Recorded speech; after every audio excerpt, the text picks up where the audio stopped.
Good morning. Welcome to episode 21 of the Think Big Show. Today I have 3 verses, and I'm just going to share 3 little points after. And the first one I have for you today is Mark 12:31. You shall unselfishly love your neighbor as yourself. There is no greater commandment than these. The second one is Luke 6:27. But I say to you who hear, love your enemy, do good to those who hate you. The third one is Mark 5:16. Let your light shine before men in such a way that they may see your good deeds and moral excellence and recognize and honor and glorify your Father who is in heaven. So for Mark 12:31, that verse basically says, you should love your neighbor no matter what color, no matter how they speak, what accent they have. Nothing physical changes how you should treat people.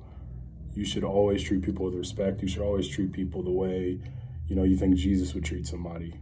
And that's the end of that. At the end of the day, everybody should be treated equally and in the right way. Luke 6:27, that one, to me, it means, there are people in life who are going to oppose you. There are people in life who are out to get you per se, but at the end of the day, you have to love everybody. Like in the first one, it coincides with the first one, love your neighbor as yourself. Your enemies are also your neighbors. So you just have to pray over them. You have to just forgive them, and you have to move on. Because as a Christian, that's what we're called to do. We're called to move on. We're called to forgive. We're called to love. So we just have to move on from that and just do good to those who hate us. It's hard, but this is what we got to do as Christians.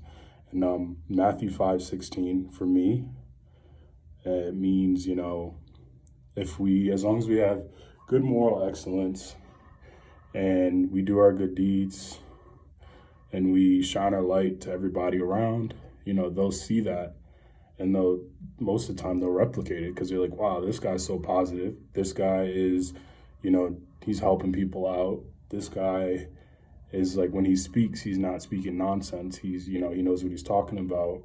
He's very strong in his morals.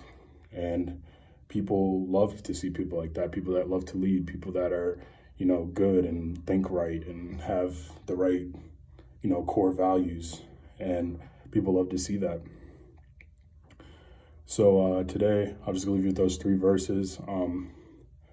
I just like to close with that. And thank you for tuning in today. I hope that everybody is safe and having a good week. I know there's a lot going on, but I just pray for you all. And I pray that if you're having a tough time with this, you can reach out to us here and somebody here will get back to you and, either pray with you or just talk to you about it if you are having a struggle with it. And I thank you guys for tuning in again today. I will see you next week.